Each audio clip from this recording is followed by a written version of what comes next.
चलिए इस बात को प्रूव करने के लिए मैं आपको स्क्रीन पे ले जाता हूं और वहीं पे आपको काफी डिटेल्स शेयर करता हूं, और भी काफी डिटेल्स है, आप वो भी चेकआउट कीजिए। अब जो मैं आपको फैक्ट्स के बारे में बता रहा हूं, वैसे तो मैंने आपको काफी इंफॉर्मेशन दे दी, बट जो रियल फैक्ट्स आपको बताना चाहता हूं, जो कि बहुत ही मिस इन्फॉर्मेशन हो रही है हर जगह। The Embassy of Luxembourg wishes to inform all visa applicants of the existence of scam websites and so-called agents. अब अगर कोई आपको कहे कि आपको रेजिडेंट परमिट 5 साल का मिलता है, तो मैंने आपको पहले ही बता दिया कि वो किस बेसिस पे 5 साल का मिलता है।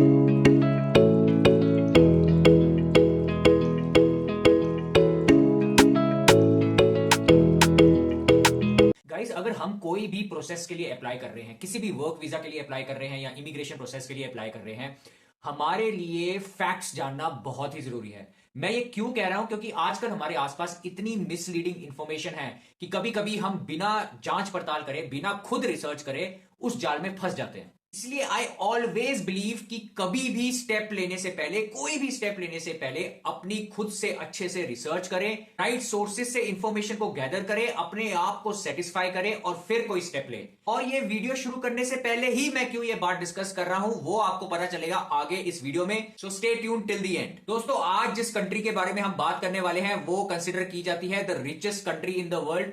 उसके अलावा ये कंट्री अपने सिटीजन्स को और रेजिडेंट्स को फ्री ट्रांसपोर्टेशन देती है and is the only country in the world who does that. उसके अलावा this country is one of the world smallest country with population of just 6.4 lakhs।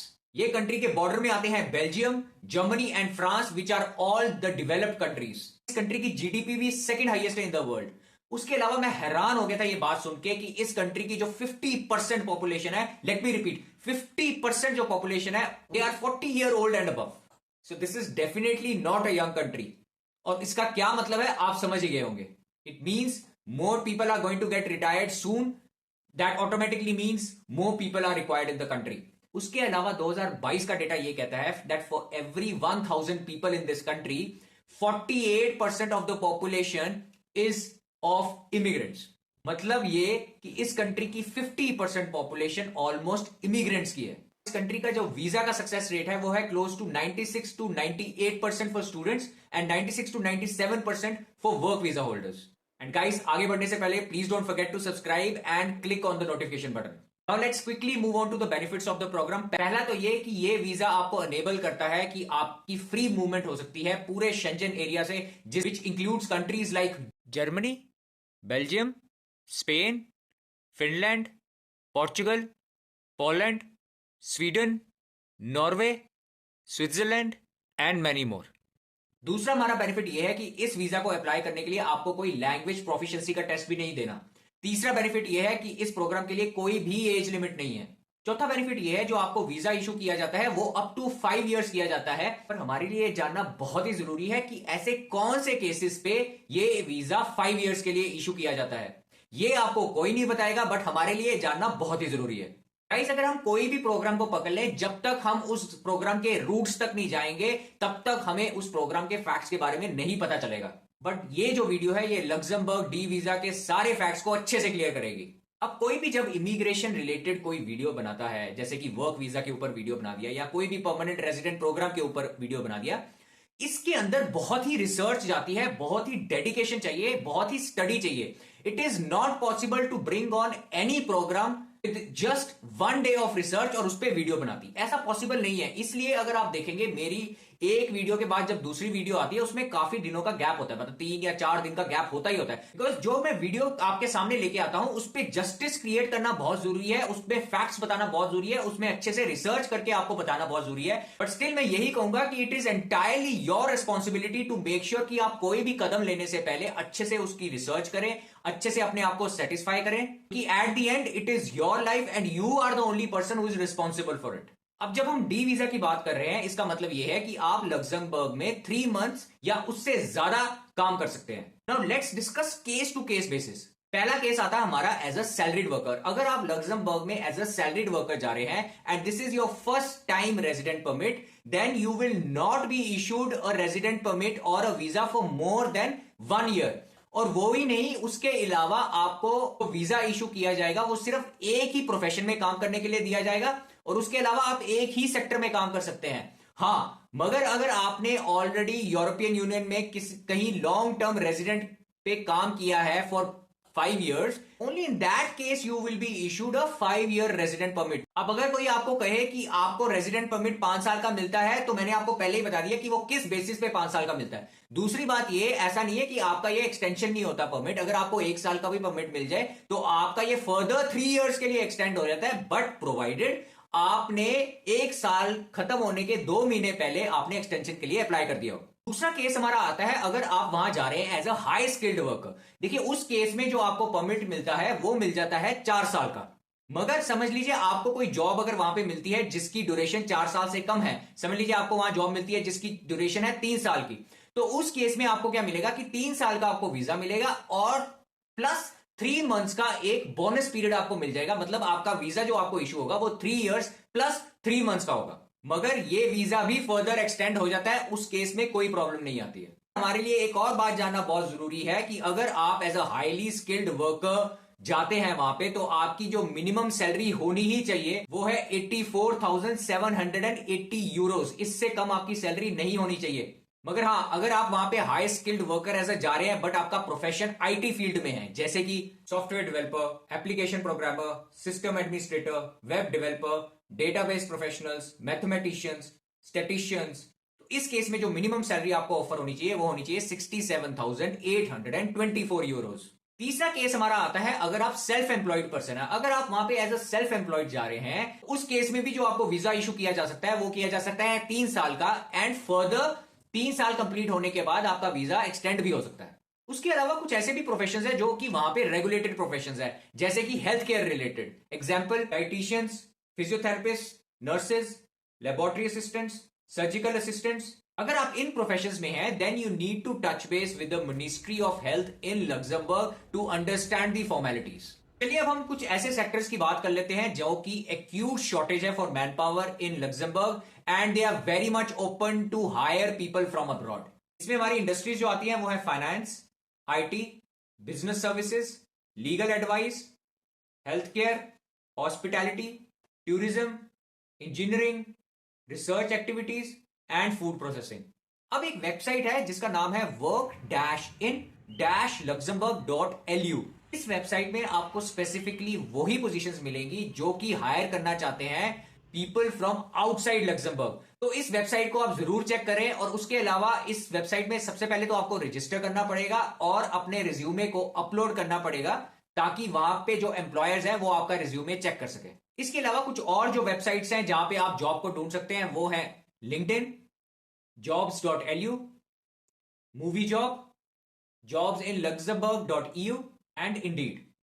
चलिए अब हम कुछ ऐसी पोजीशंस की बात कर लेते हैं जो कि इन डिमांड है लग्जमबर्ग में. But please let me tell you, these are not the only positions that are in demand, but some of the positions that are in highly demand.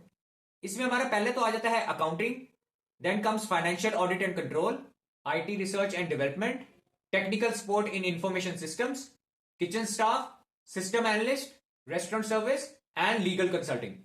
उसके अलावा कुछ और जॉब्स हैं जो कि अवेलेबल रहती हैं वेरी फ्रीक्वेंटली इन लग्जमबर्ग. वो है आपकी cashier, sales associates, janitors, construction workers, entry level positions in warehouses, drivers, caregivers, housekeepers, agriculture and assembly line work. कुछ ऐसी कंपनीज है जो कि इंटरनेशनल जायंट्स हैं. इंटरनेशनल जायंट्स का मतलब यह है कि उनके बहुत सारी कंट्रीज में ऑफिसेज हैं और रेगुलरली रन करते हैं वीजा स्पॉन्सरशिप प्रोग्राम्स. और इनमें कुछ कंपनीज का नाम मैं अभी आपको बता देता हूं, जैसे कि Amazon, ArcelorMittal, IBM, Google, Deloitte, Accenture, European investment bank, group Luxembourg and many more. उसके अलावा इस लिस्ट में बहुत सारे होटल चेन्स भी आ जाती हैं, वेयर हाउसेज आ जाते हैं और सुपरमार्केट्स आ जाते हैं जो कि रेगुलरली लोगों को वहां पे हायर करते हैं. अब जब वहां का एम्प्लॉयर आपको ऑफर कर रहा है तो कुछ ऐसी चीज है जो आपके एम्प्लॉयमेंट डॉक्यूमेंट में होनी ही चाहिए. इससे आप ये भी चेक कर सकते हैं कि जो आपको एम्प्लॉयर ऑफर दे रहा है क्या वो फेक ऑफर लेटर तो नहीं है. पहली चीज तो ये कि आप दोनों पार्टीज, आपका और आपकी कंपनी का नाम होना चाहिए और उनका एड्रेस होना चाहिए. आपकी जॉब किस दिन शुरू हो रही है वो भी उसमें मेंशन होना बहुत जरूरी है. Then what is the place of work, कहां पे आप जॉब करेंगे. उसके बाद registered office of company, company का जो रजिस्टर्ड ऑफिस है लग्जमबर्ग में वो कहां पे है, किस टाइप की जॉब अवेलेबल है, फिर कितने वर्किंग आवर्स होंगे, फिर आपको एनुअली कितनी लीव्स मिलेंगी. उसके अलावा duration of trial period if any, trial period जो है वो कंपनी आपको अप टू 12 मंथ्स दे सकती है। ट्रायल पीरियड का मतलब आप समझ सकते हैं प्रोबेशन पीरियड। बट अगर कई कंपनी आपको ट्रायल पीरियड पे रख रही है तो उस केस में कंपनी को आपको कम से कम 4,939 यूरोस पर मंथ ऑफर करना ही पड़ेगा। लग्जमबर्ग में जो एवरेज वर्किंग आवर्स है वो है 40 आवर्स पर वीक। अब अगर वहां पे आप एज अनस्किल्ड वर्कर जा रहे हैं तो उस केस में आपकी जो मिनिमम सैलरी होनी चाहिए वो होनी चाहिए 2,560 यूरोस। और अगर आप वहां पे एज स्किल्ड वर्कर जा रहे हैं तो आपको मिनिमम सैलरी जो ऑफर होनी चाहिए वो होनी चाहिए 3,085 यूरोस पर मंथ। बट एक चीज का आप जरूर ध्यान रखिएगा, ये जो सैलरी की डिटेल्स मैं आपके साथ मेंशन कर रहा हूं ये सिर्फ परमानेंट जॉब के लिए एप्लीकेबल है, not for a seasonal job. Seasonal job या फिर पार्ट टाइम जॉब उसके लिए सैलरी एप्लीकेबल नहीं है, सिर्फ एज अ परमानेंट जॉब के लिए एप्लीकेबल है। चलिए अब हम स्टेप बाय स्टेप प्रोसेस को समझ लेते हैं। पहला स्टेप तो यह है कि जैसे ही आपकी जॉब ऑफर लग जाए उसके बाद आपको temporary authorization to stay apply करना है at the immigration department of foreigners. जब आप टेम्पररी ऑथराइजेशन टू स्टे को अप्लाई कर रहे हैं उसके साथ जो डॉक्यूमेंट्स आपके लगेंगे वो है आपका सीवी, आपका पासपोर्ट, आपके एजुकेशनल क्वालिफिकेशन के डॉक्यूमेंट्स, आपका एम्प्लॉयमेंट कॉन्ट्रैक्ट। उसके अलावा एक सर्टिफिकेट है जो कि नेशनल एम्प्लॉयमेंट एजेंसी इशू करती है लग्जमबर्ग की। वो सर्टिफिकेट इशू किया जाता है एम्प्लॉयर को। तो एक तरह का राइट होता है एम्प्लॉयर को to hire a person from third country. Third country मतलब कोई भी कंट्री जो आउट ऑफ यूरोप है उनको थर्ड कंट्री कहा जाता है। अब ये जो सर्टिफिकेट है ये आपको एम्प्लॉयर से मिलेगा। अब जब आपके पास टेम्पररी ऑथराइजेशन टू स्टे आ जाता है जो कि मैक्सिमम टाइम आपका लगता है 4 महीने, उसके बाद आपको long stay visa application D को सबमिट करना होता है जो कि कुछ ऐसे दिखता है। ये एप्लीकेशन आपको अपनी होम कंट्री में जो लग्जमबर्ग की एम्बेसी है वहां पे सबमिट करना होता है within 90 days of receiving a temporary authorization stay. अब इस एप्लीकेशन के साथ आपको अपनी 2 आइडेंटिटी फोटोज को सबमिट करना है। अब जब आप वीजा एप्लीकेशन को सबमिट कर रहे हैं तो एक चीज का ध्यान रखिएगा कि जो आपका पासपोर्ट है उसकी वैलिडिटी कम से कम 3 महीने की होनी चाहिए after the expiry of your requested visa. मतलब ये कि समझ लीजिए आपको वीजा जो इशू किया जाएगा वो किया जाएगा 3 साल का, तो आपके पासपोर्ट की जो वैलिडिटी है वो कम से कम 3 साल प्लस 3 महीने की होनी चाहिए। मतलब ये कि आपको एम्प्लॉयर से ऑफर लेटर मिला है 3 साल का, तो आपको ये पता है कि आपके वीजा जो आपको इशू किया जाएगा वो 3 साल का किया जाएगा कम से कम। तो आपकी जो पासपोर्ट की वैलिडिटी है वो 3 इयर्स प्लस 3 मंथ्स होनी चाहिए, मतलब 3 इयर्स एंड 3 मंथ्स की होनी चाहिए। अब जब ये आप अपनी एप्लीकेशन को सबमिट कर देते हैं, वीजा एप्लीकेशन को सबमिट कर देते हैं with all the required documents, तो आपका वीजा आपके पास लग के आ जाता है 15 दिन के अंदर। लेकिन आप मैक्सिमम टाइम लेके चल सकते हैं 60 डेज। अब स्टेप्स यहां पे खत्म नहीं होते। जब आप लग्जमबर्ग पहुंच जाएंगे उसके बाद जो आपका स्टेप आता है वो है आपको एक डिक्लेरेशन ऑफ अराइवल सबमिट करना होता है। उसके अलावा you have to undergo your medical checkup as well. And fifth step में you have to apply for resident permit. आपको जो रेजिडेंट परमिट है आपके होम कंट्री से नहीं मिलता है। होम कंट्री में आपको सिर्फ वीजा की स्टैंप लगती है आपके पासपोर्ट में। रेजिडेंट परमिट आपको मिलेगा लग्जमबर्ग में आने के बाद। अब जो स्किल्ड वर्कर्स हैं उनको जो रेजिडेंट परमिट को अप्लाई करना है that is for third world national salaried worker. लेकिन जो हाईली स्किल्ड वर्कर्स हैं उनको जो रेजिडेंट परमिट अप्लाई करना होता है वो है ईयू ब्लू कार्ड। जो फीस है इस वीजा को अप्लाई करने के लिए, डी वीजा को अप्लाई करने के लिए, वो है आपकी 50 यूरोस। अब अगर आप लॉन्ग टर्म वीजा के लिए और डिटेल्स को जानना चाहते हैं, इस रिलेटेड और इंफॉर्मेशन को जानना चाहते हैं, तो फॉर इंडियंस जो इंडिया में रहते हैं वो विजिट कर सकते हैं newdelhi.mae.lu। अब जो मैं आपको फैक्ट्स के बारे में बता रहा हूं, वैसे तो मैंने आपको काफी इंफॉर्मेशन दे दी, बट जो रियल फैक्ट्स आपको बताना चाहता हूं जो कि बहुत ही मिस इंफॉर्मेशन हो रही है हर जगह, वो है कि ई वीजा इशू किया जा रहा है इंडियंस को for Luxembourg. Please don't get into it. कोई ई वीजा इशू नहीं किया जा रहा है इंडियंस को। जो ई वीजा मिल रहा है वो मिल रहा है लग्जमबर्ग के सिटीजन्स को for India, not to Indians और not to anyone from South Asia for Luxembourg. हो सकता है कोई और कंट्रीज को इशू किया जा रहा हो, but in case of India और any neighbouring countries e visa नहीं इशू किया जा रहा। चलिए इस बात को प्रूव करने के लिए मैं आपको स्क्रीन पे ले जाता हूं और वहीं पे आपको काफी डिटेल्स शेयर करता हूं। और भी काफी डिटेल्स है, आप वो भी चेकआउट कीजिए। चलिए गाइज, अभी मैं newdelhi.mae.lu वेबसाइट पे आ गया हूँ। लग्जमबर्ग की एम्बेसी जो कि न्यू दिल्ली में उसकी वेबसाइट है। इसमें अगर आप लेफ्ट साइड पे देख पाएंगे मेन्यू का आइकन, उसको मैं क्लिक करता हूँ और नीचे यहाँ पे 3rd नंबर पे लिखा हुआ है कॉन्सुलर सर्विसेज, तो इसको आप क्लिक कर लें। जैसे ही यहाँ पे आप क्लिक कर रहेंगे तो for consular services contact number, email addresses वगैरह दिए हुए हैं, देन एम्बेसी का एड्रेस वगैरह दिया हुआ है। फिर आप नीचे जाते रहेंगे तो यहाँ पे ये कुछ ऑप्शंस आपके पास आएंगे, जैसे कि ट्रैवल डॉक्यूमेंट्स, कॉन्सुलर असिस्टेंस, फिर travelling from Luxembourg to India, Indian e visa for Luxembourg citizens, ये जो मैं आपको बता रहा था कि ई वीज़ा जो इशू किया जाता है वो लग्जमबर्ग सिटीजन्स को इशू किया जाता है फॉर कमिंग टू इंडिया। फिर आप लास्ट में एक आपको ऑप्शन आता है visa and immigration to Luxembourg, आप इस पॉइंट को क्लिक कर लें। ये देखिए, ये इसको क्लिक करते ही सबसे पहले क्या लिखा आ रहा है, e visa fraud alert warning, fraudulent work permit and electronic visa e-visa application portals. The Embassy of Luxembourg wishes to inform all visa applicants of the existence of scam websites and so-called agents pretending to sell legitimate long-term national visas for employment in Luxembourg. Luxembourg does not deliver any e-visas and it does not cooperate with any agents for the issuance of visas. कि India से किसी को कोई भी e visa issue नहीं किया जाता, and if it goes for India it goes for South Asian other countries as well.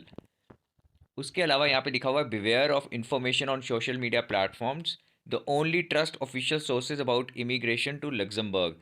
यहाँ पे आप एक और चीज़ को देख पाएंगे, यहाँ पे सेकेंड लाइन में आप देखें, लास्ट में लिखा हुआ है for instance in reality Luxembourg does not have a job seeker visa category. पे लग्जमबर्ग में कोई भी ऐसा जॉब सीकर वीज़ा कैटेगरी नहीं है जिसमें आप लग्जमबर्ग जाएं और फिर वहाँ पे जाके जॉब ढूंढें, ऐसा कोई भी वीज़ा इशू नहीं किया जाता। And a work permit can not be obtained with in 5 days। तो जो आपको बोलता है कि वर्क परमिट 5 दिन में मिल जाता है, 6 दिन में मिल जाता है, 7 दिन में मिल जाता है, देयर इट इज़, ये सामने आपको मेंशन किया गया है कि work permit can not be issued with in 10 days। इसके अलावा अगर आपको लॉन्ग टर्म वीज़ा के बारे में और इन्फॉर्मेशन लेनी है तो आप यहाँ पे एक लिंक को क्लिक कर सकते हैं। पहला लिंक आपको दिख पा रहेगा, लिखा हुआ है MAEE.government.lu और दूसरा लिंक है GYCHET.public.lu। आप इसको क्लिक कर लें। अब जब इसको क्लिक करेंगे तो यहाँ पे आपको डिटेल में सारी इन्फॉर्मेशन दी जाएगी। जैसे यहाँ पे लिखा है staying in Luxembourg for less than 90 days, staying in Luxembourg for more then 90 days. तो हम staying in Luxembourg for more then 90 days को आप क्लिक करेंगे तो ये आपके पास लॉन्ग टर्म वीज़ा की डिटेल्स आ जाएंगी। तो इसमें EU सिटीजन है, थर्ड कंट्री नेशनल है, थर्ड कंट्री नेशनल हमारे लिए है तो हम थर्ड कंट्री नेशनल को क्लिक करेंगे। उसके बाद यहाँ पे आपके पास common procedures for all third country nationals आ गया है, for salaried workers, for highly qualified workers. तो कॉमन प्रोसीजर्स जो सबके लिए एप्लीकेबल हैं वो आपको फर्स्ट कॉलम में मिल जाएंगे। फॉर सैलरीड वर्कर्स के लिए अगर आपको जानना है वो आप सैलरीड वर्कर्स को क्लिक कर लीजिए। Same goes with highly qualified workers, transferred salary workers and so on. तो इस वेबसाइट में आपको ऑलमोस्ट सारी इंफॉर्मेशन मिल जाएगी आपके immigration related for Luxembourg. Guys कहते हैं ना, जानकार बनिए, सतर्क रहिए, बस वो ही है। Well, thank you so much for watching the video, I hope you liked it. और अगर आपको अच्छी लगी है तो लाइक का बटन जरूर दबाइएगा। उसके अलावा कोई भी आपको क्वेरीज हैं तो आप कमेंट सेक्शन में वो छोड़ सकते हैं अपनी query, I will try to answer the same. और yes, please don't forget to click on the notification button ताकि आपको रेगुलरली ऐसी इंफॉर्मेटिव वीडियोस मिलती रहें। Moreover, IELTS registration is now open. आपको वीडियो की डिस्क्रिप्शन में आइल्स रजिस्ट्रेशन का फॉर्म मिल जाएगा, आप उसको भर सकते हैं। Well again, thank you so much for watching this video and I will see you very soon. Good night, take care, bye bye.